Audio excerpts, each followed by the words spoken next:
Commissariat qui a été attaqué dans la nuit de dimanche à lundi dernier par une vingtaine d'individus cagoulés. J'allais dire, c'est aussi du vivre ensemble. C'est-à-dire, c'est une ville française, hein, donc forcément. Non, bien sûr. Non, les stagiaires de paix. Là, on voit que les commissariats, c'est maintenant. Vos collègues ont dit aussi, on connaît les problèmes de Vitry. On bien sait sûr, Vitry. Il y a pas vraiment un synonyme de paix. C'est maintenant comme dans beaucoup de villes, il faut pas se cacher. Il y a de la voyouserie, voilà. Il y a des gens qui vivent de deals de stupes. Et la vraie question, c'est qu'est-ce qu'on fait d'un commissariat? Est-ce qu'on fait un commissariat ouvert vers les gens ou est-ce qu'on fait des bunkers? Parce que bientôt on va en arriver là. Moi j'ai connu en Irlande du Nord des commissariats, on avait des sacs de sable, des miradors et des barbelés. Bon ben voilà, c'est pas ça. On ne doit pas attendre là-dessus. Donc il faut être proactif effectivement. L'enquête est menée. Ça peut être, il y a plusieurs pistes, hein, comme disait Maxime. Pourquoi on a attaqué vos collègues, quoi? C'est ça. Voilà, c'est soit une revanche, soit des représailles, soit des fois on se lance des défis en disant bah tiens, on va montrer que nous, le quartier de Vitry, on est plus fort que le quartier de Champigny ou des Boulereaux, etc. Donc on se lance des défis. Ça peut être aussi, ça arrive, on le sait, nous policiers, que de temps en temps, on crée un point de fixation en mettant des guet-apens ou des attaques, parce qu'à côté de ça, on a une grosse livraison de stupes. Donc comme ça, je veux dire, on fixe toutes les forces de police sur un endroit.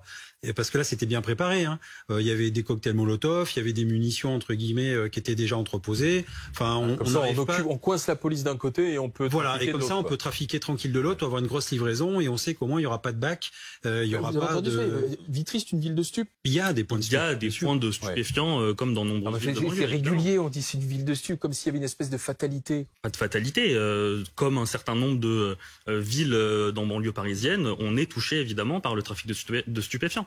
Maintenant, on n'en est pas. Enfin, il n'y a pas des kilos et des kilos de stupes qui circulent à Vitry. Moi, je pointe pas à Vitry. Attention, hein, je dis pas que Vitry c'est une plaque tournante des stupes. Hein, je dis que maintenant tous les quartiers de France, des grandes villes, il y a des quartiers où il y a des stupes.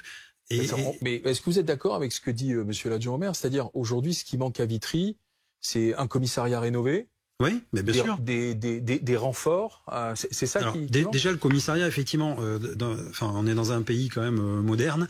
C'est quand on visite les commissariats, certains commissariats de police, franchement, on a honte. Moi, mes collègues, je sais pas où ils trouvent le courage tous les jours d'aller se changer, de mettre leur tenue d'uniforme. Il y a des cancres là, des souris, des rats. Enfin, c'est vraiment délabré. C'est des vieux locaux qui sont plus adaptés du tout aux missions de police modernes.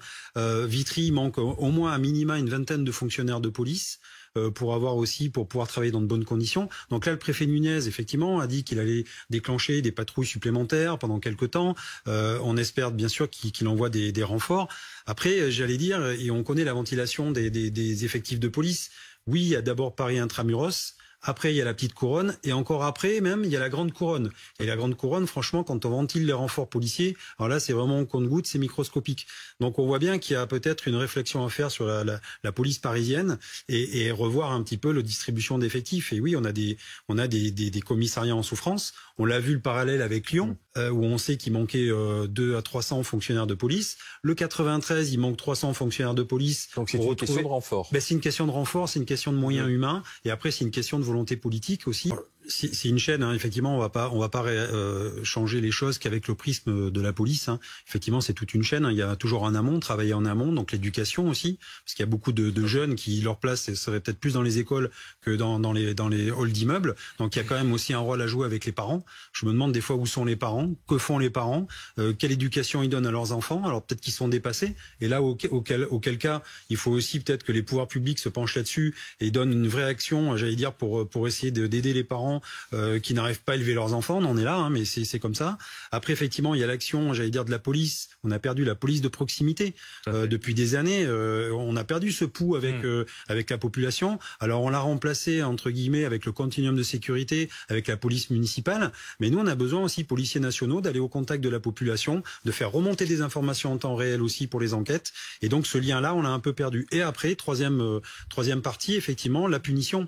Il faut que les services de justice aient les moyens de travailler et les moyens de punir et arrêter toujours de trouver des moyens annexes pour ne pas envoyer les délinquants en prison. Voilà, si on leur donne que des bracelets électroniques, l'idée c'est les laisser chez eux, de jouer à la PlayStation et se faire livrer les stupes chez eux avec Uber Sheet, ça ne sert strictement à rien. Il faut que la peine ait un sens. Mais pour ça, il faut donner des moyens à la justice qui actuellement est au niveau de la préhistoire. Les pauvres, ils n'ont plus rien.